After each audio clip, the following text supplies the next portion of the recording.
Engage in the world. Go find out some new things. Learn some new things. Whether that's the physical frontier or the mental frontier. Take more risk there. Start with, what do you have an innate ability to? What's in your DNA? You know, I wanted to play basketball for years. I wanted to dunk. It ain't in my DNA, bro. I'm never gonna dunk. No matter how hard I worked at it, I was never gonna dunk. It's what I wanted to do. So look at, what do you have an innate ability for? And then what then are you willing to pursue an education for, work for, hustle for? That for which you have an innate ability for.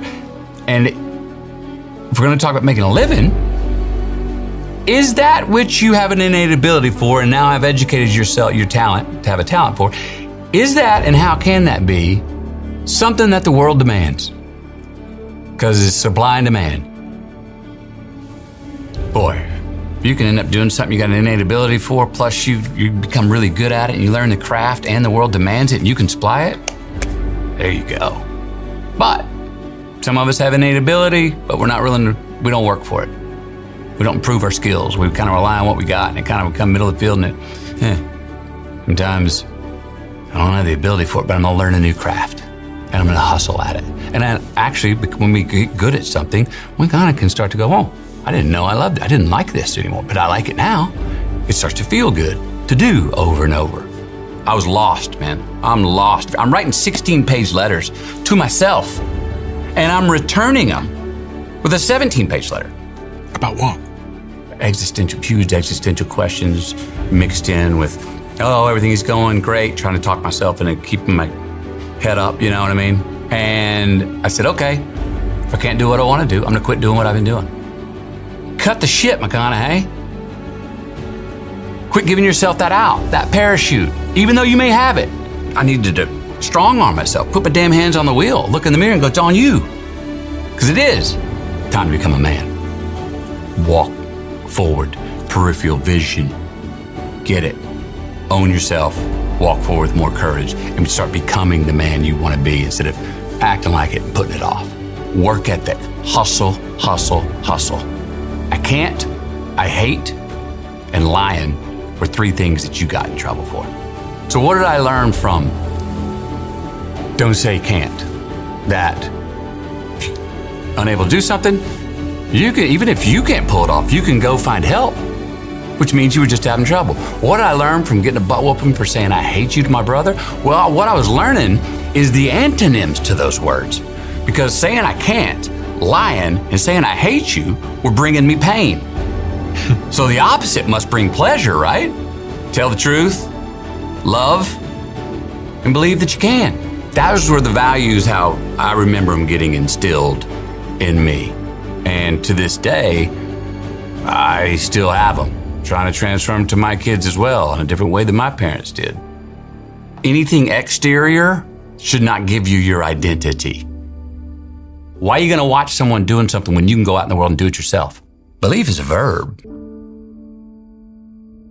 you remember these? Yes. You wrote this roughly around the same time in 92. Roughly actually when I was born, funnily enough. I saw the date on the top and thought, oh, it's a few days off after my birthday. And again, you put fatherhood number 1, but there's a series of other things on this list of your 10 goals in life. As you reflect on those goals, do you wish you hadn't written any of them? And is there anything else you wish you had written? No, that I wouldn't change a thing about it.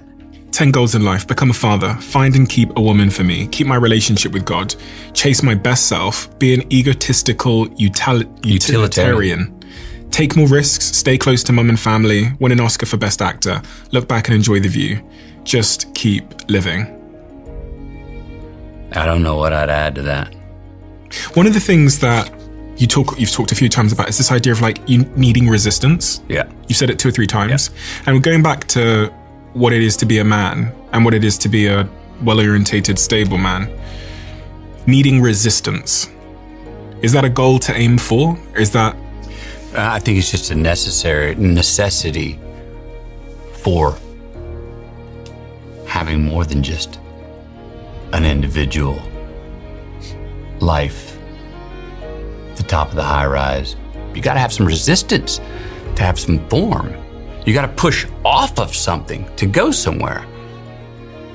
It's very hard when you're just floating in no gravity and no resistance to actually pursue a North Star. You have no leverage. You're floating. Where's the art? Probably more anarchy than art. So resistance gives form.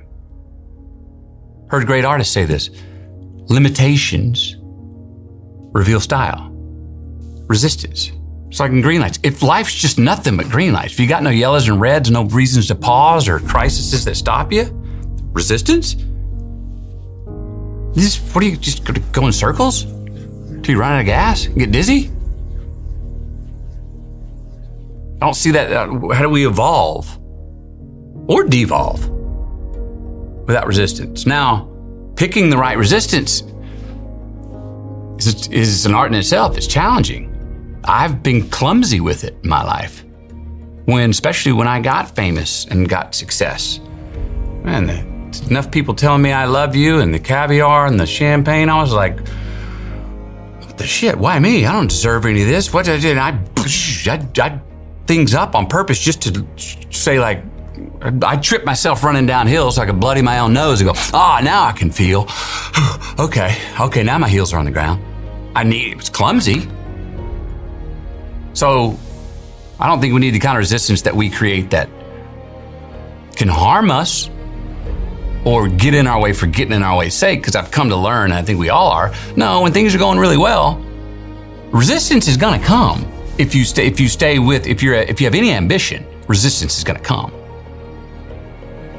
We often see resistance as a form of failure and something that we should endeavor to avoid. You think about the avoidance of like people building families, or even many people consider that we're living in a bit of a comfort crisis. This is slightly a different sort of analogy, but most of the diseases that we have today, whether they're diseases of, the mind, like, people feeling lonely and isolated, or physical diseases, 80% of Americans getting back pain, but no one in the Hadza tribe in Africa getting back pain.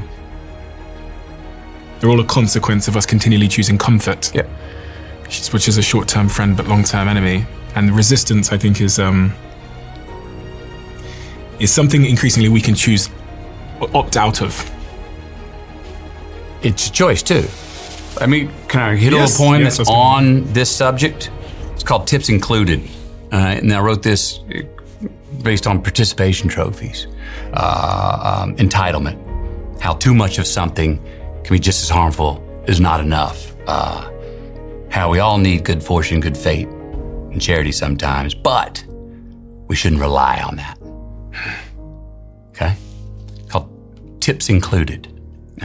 When extra credit's included, credit doesn't get its due. When more gives us less, the exchange rate's gone askew.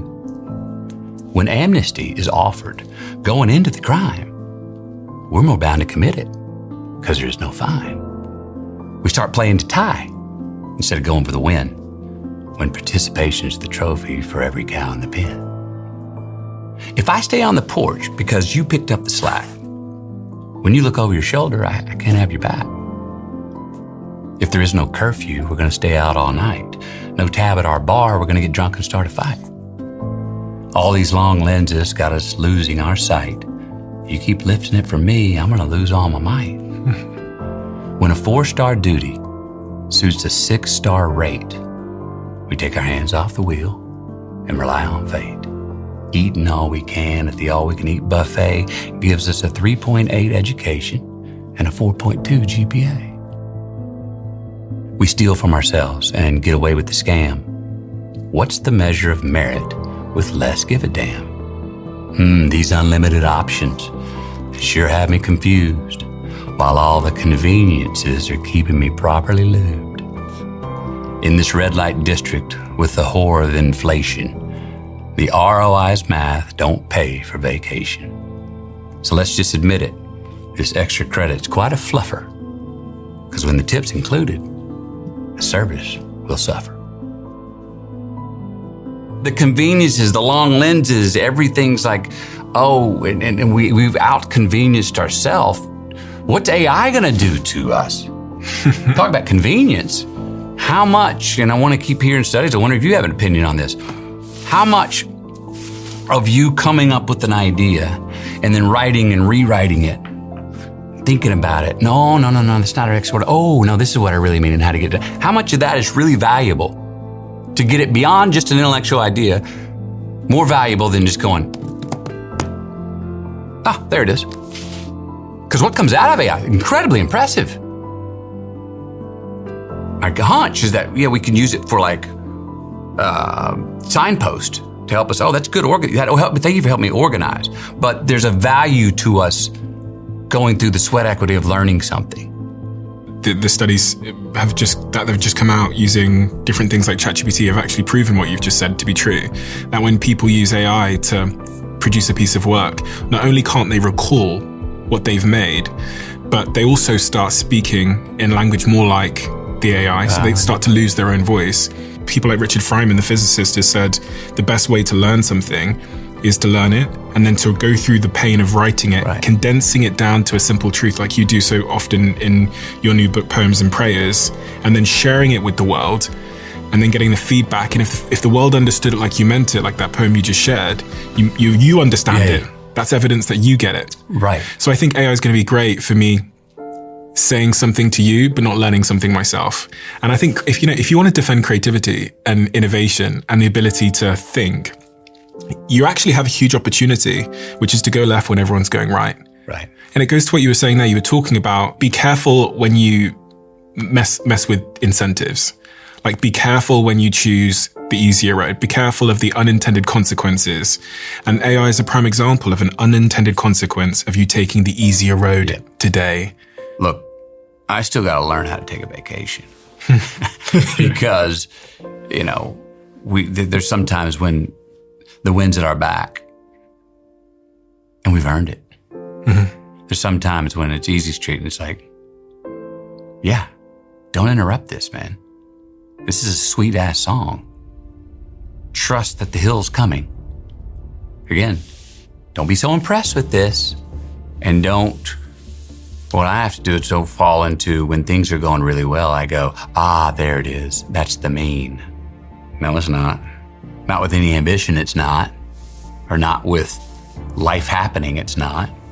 Yeah, you shoot for an A and make a C. It's better than shooting for a C and making an F. So go for perfection. Reality always comes in under it. But in that moment, when you see the inevitable reality, the outcome, the result, how quickly can we go, okay, but I got so much more out of it. The job, the person, myself, because I went for perfection. Than if I'd have just gone for, just pass class. But what can be hard for me sometimes is it can take me too long to come down from when, it didn't hit perfection. Mm-hmm. And maybe it takes me a week to go, dude, now do you finally realize that, of course you weren't going to get perfection, but you got so much more out of it because you went for perfection. Yeah. So be pleased with reality because you got a good grade on it, man. That was good. That piece of art wouldn't have been that true if you wouldn't have been, I always say this all the time, and I never mean this in a disrespectful way. I've never done a movie or a performance that lived up to what I thought it could be. Because I'm thinking it can be divine.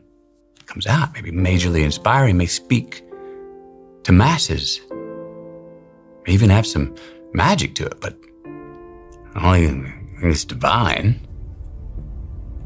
And I think that everything that's ever been built that's great or creatively brilliant has come from someone who has a big expectation gap. And of course, the very definition of that, you're never going to close it. And actually, probably the reason you then are motivated to move to the next thing and pursue divine again is because it wasn't divine last time. Maybe there's still something left on the table, and that's means you never arrive. Right.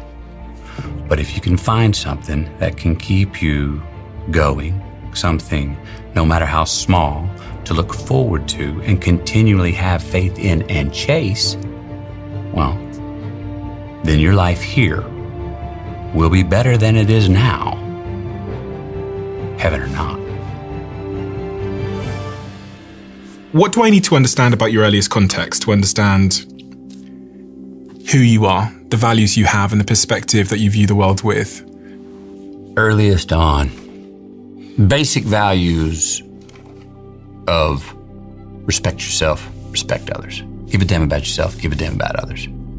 Combined with a mother that wherever we went in the world, that we might have been a little nervous to take a risk at, she was like, don't walk in there like you want to buy the place, walk in like you own it. So a sort of boosting up of what you could say is massive ego, but also you were not allowed to walk on your proverbial toes in our family. You were brought down. And if anyone in our family, if anything, I would say going back, I think mom and dad maybe could have been a little more lenient with the successes that we had. And when we did parade, when my brother did win the track meet and walk through the house like this, to allow him to do that, you weren't allowed to do that. You were immediately humbled, no matter if you were coming right off a victory or a win or a box office hit, you weren't allowed to. At the same time, you were raised up once you were humbled. That balance. We were taught resilience, heavy duty resilience, baseline gratitude. Quit asking me for new shoes. I'm gonna introduce you to the kid with no feet. Whoa, okay. Like sobering. These were these aphorisms from my mother? Yeah, but they were pounded into us, all right? At the same time, I spent 36 years thinking I was Little Mr. Texas because my mom told me I was. Until 36 years later, I look at the trophy and it says I was runner-up. And I go, oh, Mom was like overselling us to ourselves at the same time. You better be humble. Sleep was sin in my household. Sin. I saw my dad asleep one time in my life. I got up at 8 o'clock on a Saturday morning and went through the kitchen and peeked and I saw him sleeping. I went and woke up my brother. I was like, dude, but Dad's still asleep. He actually died 2.5 months later and connected that idea that, oh, if he slept in that late, he must have not been feeling well. If it was daylight, you couldn't be inside. There's a fierce sense of independence. 30 minutes of TV a night, max. Mom would always say, turn that damn thing off, get outside. You had to be outside. Like, get out in the world, go hustle, figure it out, be home at dark. That was just the understood rule. We always knew we were loved. There's never a question that we were loved. And Mom would always keep on to make sure you're loving yourself. I remember breakups, heartbroken. She'd let us mourn. She was a great ear, very sensitive ear to that kind of to pains like that, broken hearts. But only for a day. After a day, she'd crank up the AC/DC, man, and go like, now, get up. You're worth it. Her loss. Come on, get out of bed. Come on. Quit moping. Lift your head up. Come on, buddy. We got this. Her loss. Give you the day. No more than that. Our love in the family was physical. No grudges. No grounding. You get in trouble, which we did. One, we were always guilty when we got in trouble. But it was corporal. It was take your licks. Get it over with, take your licks. We're not gonna ground you because that'd be taking away your time, and your time is the most valuable thing you got. So take your licks. You're not gonna get injured. It's gonna hurt. And don't yell, because if you yell, one of the licks, you're gonna get another one. The love was tough. The love was physical. We hugged more than, the hands soothed much more than they hurt. 999 times out of 1,000. But we were a physical, hugging, loving family. You always went to bed with an I love you and a kiss. Even if it was ritual, which it was. Like a Sunday service. Gotta wake up. Even if I'm not listening to the damn preacher, I'm being subconsciously reminded that you should take a day out of the week to be at the most number 2. That you should go get humbled and say thank you to a higher power, and thank you for the things that you have in your life, and thank you for the people you have in your life, and helping those people double down on those great attributes that they have. People come and they, oh my God, I'm so sorry about your childhood. And I never felt like I wasn't loved. And it was hard love, and it was tough love, and my mom and dad's love was passionate love. We knew we were loved.